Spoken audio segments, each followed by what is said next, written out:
Okay, so this is a diagram of a typical lymph node. So they're a small bean-shaped organ that is surrounded by a connective tissue capsule, and internally they have septa. It's made up of reticular connective tissue. These septa are sort of like internal cross walls that divide up the interior of the lymph node. And in between these septa are clusters of lymphoid tissue that are made up of B cells and T cells. So there's also lymph vessels that are attached to the outside of the lymph node. On the left-hand side of this diagram, you can see some of the afferent lymph vessels that are carrying lymph into the lymph node. Once the lymph gets into the lymph node, it percolates through those spaces in the lymph node, and it filters any foreign particles out of the lymph.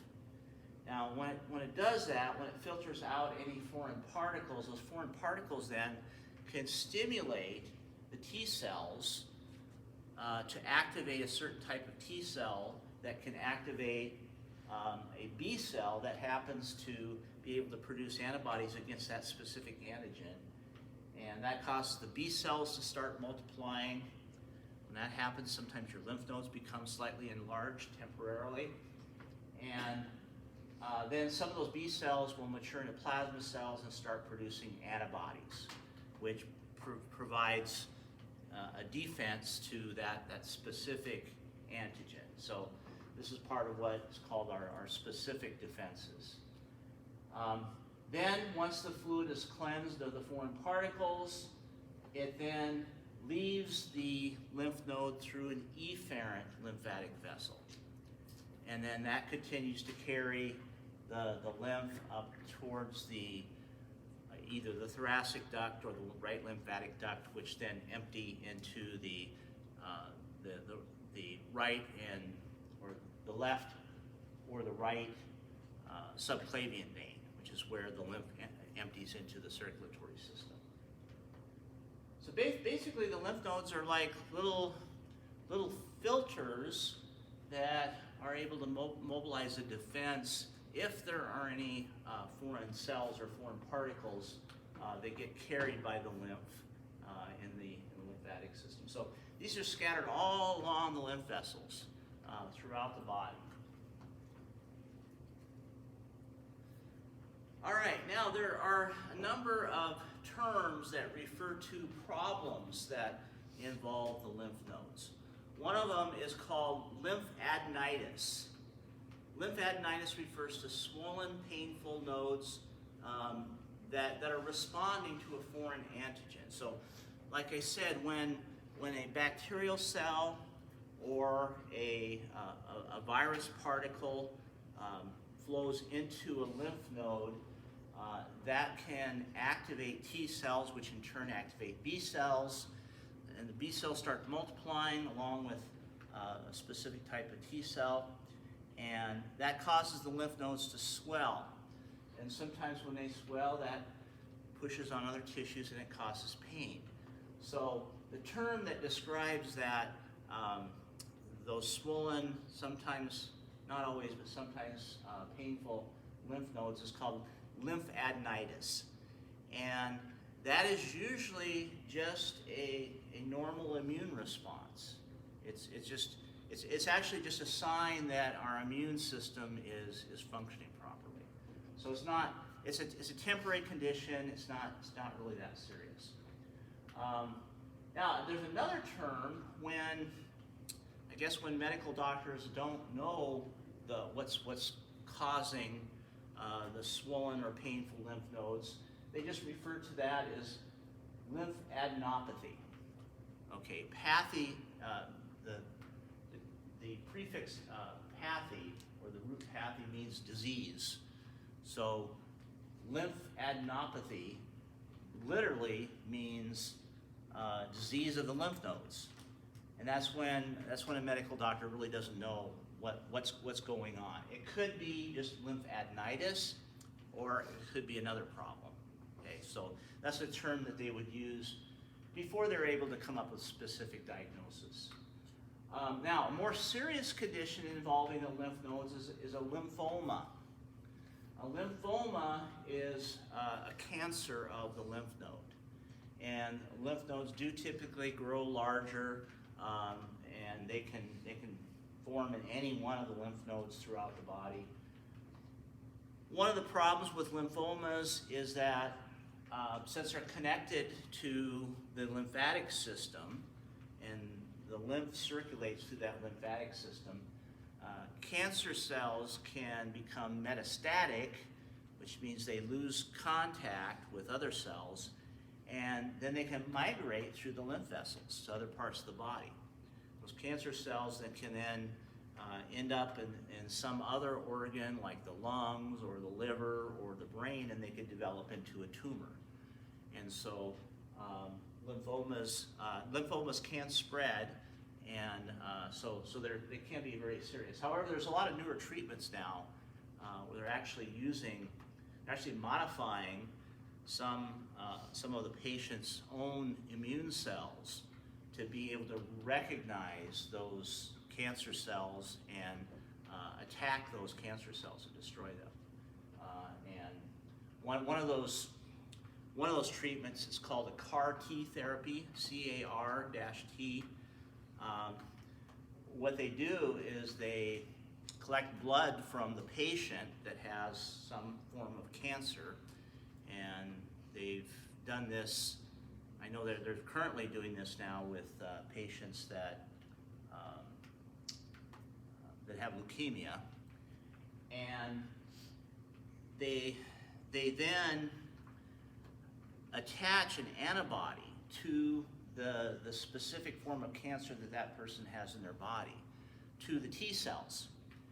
That allows the T cells to recognize those cancer cells that are causing the cancer that the patient has, and the T cell will then destroy those cancerous cells.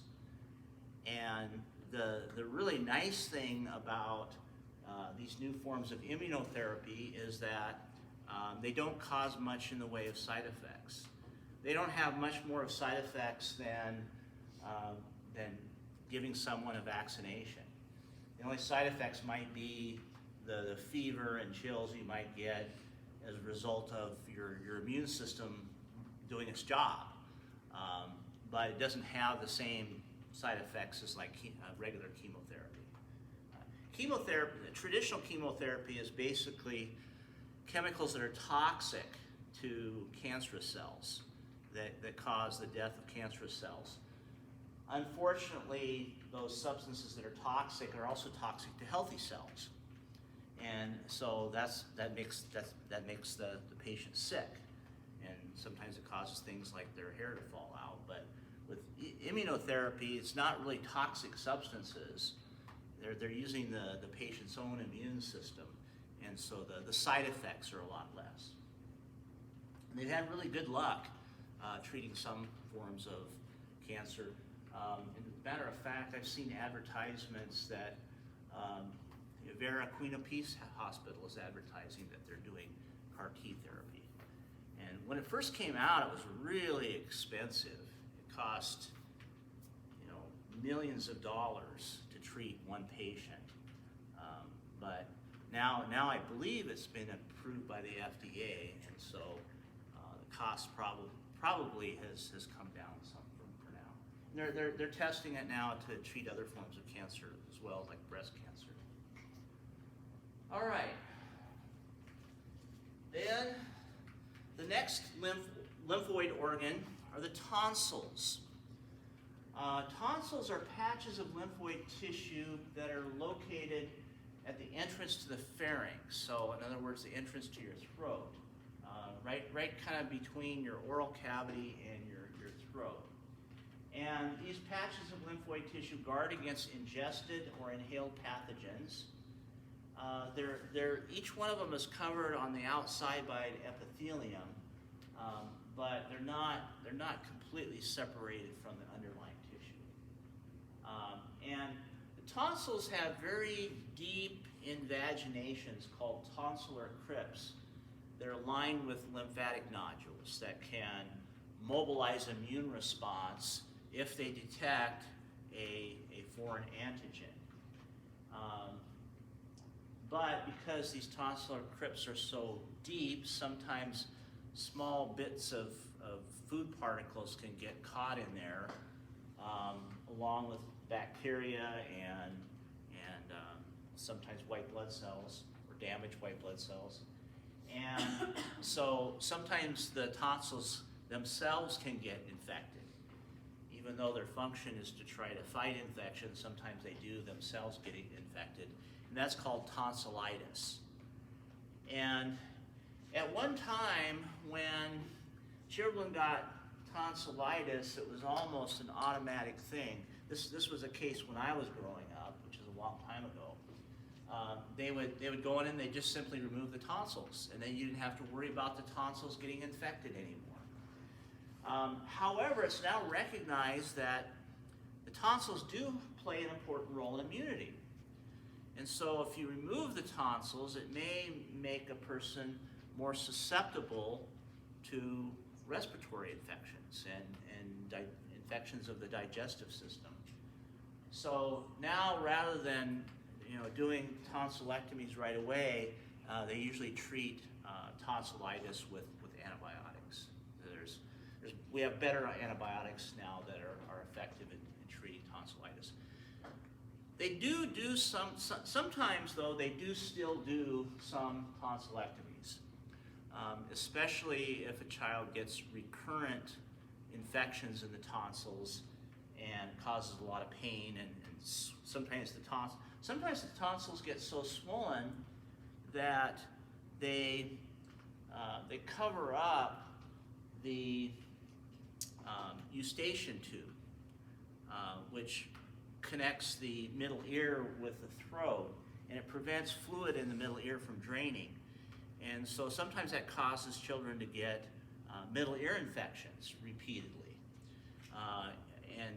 And if that happens and they don't respond very well to antibiotic treatment, sometimes they will still do tonsillectomies, and that sometimes will cause those middle ear infections to clear up.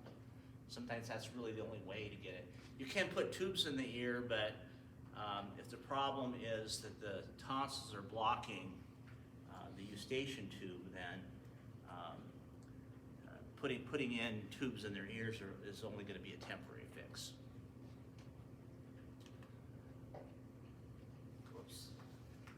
All right, so this is a diagram showing where the tonsils are located. There's kind of three different kinds of tonsils. The first type is located kind of in the roof of the nasopharynx, which is the portion of the pharynx above the soft palate.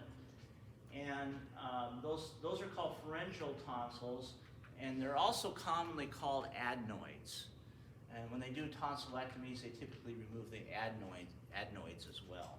Those are kind of in the roof of the pharynx. Then there are palatine tonsils that are located right at the junction between the oral cavity and the oral pharynx. The palatine tonsils, those are the ones that usually get infected, that cause tonsillitis. Those monitor that monitor the food and the air that we breathe in to make sure that there's no pathogens entering our body. And then there's also tonsils located at the base of our tongue that are called, kind of on both sides of the base of our tongue, that are called lingual tonsils. So usually when they do a tonsillectomy, they remove the palatine tonsils as well as the adenoids. All right, then the next lymph organ, which is probably the largest one, is the spleen. The spleen is located in the upper left quadrant of the abdominal cavity. And in the fetus, the spleen is responsible for producing some of the blood cells. In the adult, most of the blood cells are produced in the red bone marrow, but in the fetus, some blood cell production occurs in the spleen. It also acts as a blood reservoir. If more red blood cells are needed, they can be released from the spleen. And probably most importantly, the spleen filters out dead or dying erythrocytes, or red blood cells, and disposes of them. It breaks them down and gets rid of dead or dying, so you don't have a lot of cellular debris circulating through your circulatory system. There's also clusters of lymphoid cells in the spleen. They're light colored. It's called white pulp. That white pulp contains T cells and B cells that can monitor infection. Now, the spleen does not have a very durable connective tissue covering. The connective tissue covering is very thin. It's fairly fragile. So, and the spleen is also very highly vascular. It has lots of blood vessels, lots of capillaries. And so sometimes if a person gets in a car accident and if they aren't wearing their seat belt and their chest hits the steering wheel, or if their chest hits the dash of the car, it can cause the spleen to rupture. And ruptured spleens are very, very dangerous because it causes internal bleeding. And the person may not know that they have internal bleeding. So if a person has a ruptured spleen, they can literally bleed to death, and even a doctor might not know it. So when people are in car accidents like that, and if they're not wearing a seatbelt and their chest, they may feel fine for a while, but they could be bleeding internally.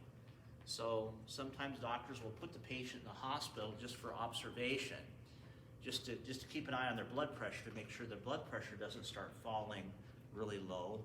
If it does, that's a sign that they could have a ruptured spleen. So, and if a person does have a ruptured spleen, the usual treatment is just to remove it. It's made up of such soft tissue.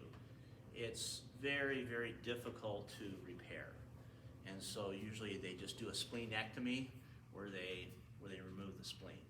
Okay, and a person can get by without a spleen because the damaged and dead red blood cells can get absorbed by the blood vessels. So there are other ways of getting rid of dead red blood cells.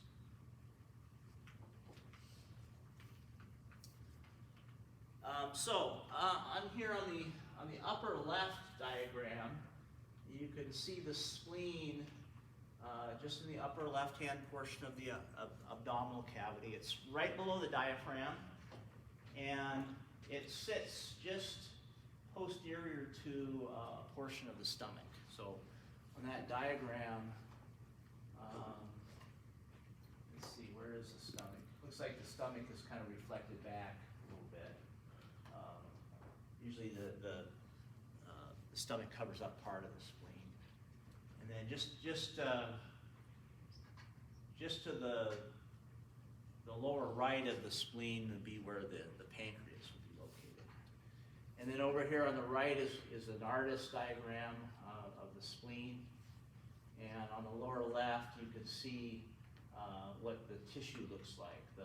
Most of that kind of light purple stained or bluish stained tissue is the white pulp. The more reddish is the red pulp.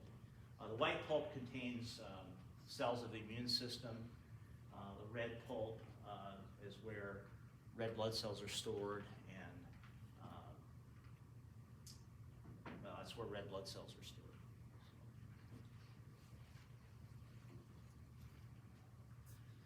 All right, now, another fairly recently discovered part of the lymphoid system is called the glymphatic system. The glymphatic system was only discovered, less than 10 years ago, about 9 years ago. About 2015 was the first time that anatomists had discovered the glymphatic system. Prior to 2015, it was thought that the brain did not have a lymphatic system for draining of tissue fluid or lymph. But in 2015, some new microscopic techniques came out, like two-photon microscopy, that allowed anatomists to take a new look at the brain. And they discovered that there are some, they first discovered that there are lymphatic vessels associated with the meninges, which are the connective tissue coverings of the brain. For example, on the upper right portion of this diagram, that green lymphatic vessel that you see, that's located in the subarachnoid space. Subarachnoid space is the space between the arachnoid membrane and the pia mater, and that's filled with a mixture of cerebral spinal fluid as well as lymph. And those lymphatic vessels in the subarachnoid space help to drain away some of that fluid out of that, some of the cerebral spinal fluid and lymph out of the subarachnoid space. There's also structures called arachnoid villi or arachnoid granulations that actively transport fluid out of that subarachnoid space into the dural sinuses, which help to carry venous blood away from the brain. So shortly after they discovered those lymphatic vessels in the subarachnoid space, they also discovered a sort of a lymphatic vessel associated with the arteries and veins of the brain that penetrate the brain tissue. So surrounding the arteries and also the veins that are located in the brain tissue, there's a paravascular space which is filled with fluid. Surrounding that paravascular space are the paravascular feet of the astrocytes. And the astrocytes help to regulate the composition of that fluid. So lymph from the brain tissue can drain into that paravascular space surrounding the arteries and veins in the brain. And the arteries, the small arteries in the brain actually expand and contract along with the heartbeat. So when the heart pumps blood into the arteries, those little arteries in the brain expand a little bit, and they push the lymph under pressure, which causes the lymph to flow through that paravascular space and then into the subarachnoid space. And so there really is a type of lymphatic drainage in the brain that helps to remove waste products, also helps to deliver nutrients to the brain tissue.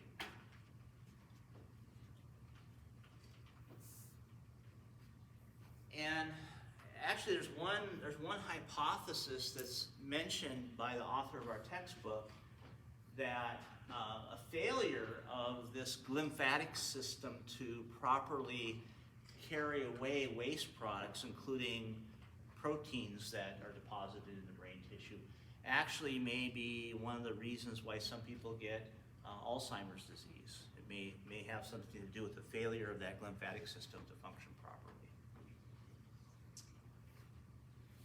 All right, so in summary, some of the functions of the lymphoid system, which is also known as the lymphatic system, include fluid recovery, immunity, and also lipid absorption by the lacteals. You need to remember that term, lacteal, okay? Those are the small lymph capillaries that absorb lipids. And and the walls of the digestive tract. Lymphatic vessels carry lymph via the right lymphatic duct and the thoracic duct to the right and left subclavian veins. Components of the lymphoid system include lymph, lymph vessels, lymphatic cells, lymphatic tissues, and lymphoid organs. And the major lymph organs include the red bone marrow, thymus, the lymph nodes, tonsils, and the spleen. Okay. All right, any questions? Okay, well, if not, then have a good break. So hopefully you'll have some time to relax and get rested up and ready to finish up the rest of the semester. Okay, I need to get back the exam questions if you're done with them.